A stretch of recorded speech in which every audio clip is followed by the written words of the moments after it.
Yaman Fakaubun selaku terlapor kasus dugaan perselingkuhan dan perzinahan ditunda pemeriksaannya oleh penyidik Dirkrimum Polda Maluku.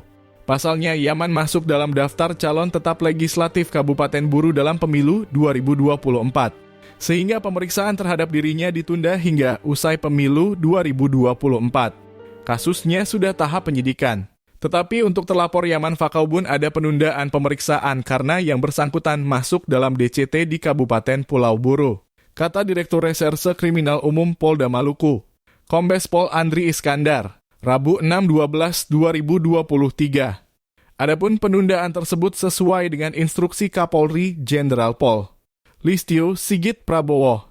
Berdasarkan surat telegram nomor ST-1160-5-Res1-24/2023 tentang penundaan proses hukum terkait pengungkapan kasus tindak pidana yang melibatkan peserta pemilu 2023.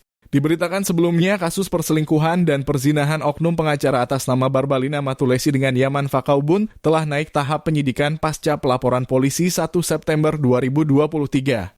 Sejumlah saksi telah diperiksa, diantaranya Yaman, istri Yaman berinisial NM, serta pelapor yang tidak lain adalah SL, suami Barbalina. Dugaan perselingkuhan keduanya diketahui sudah berlangsung setahun, terhitung November 2022.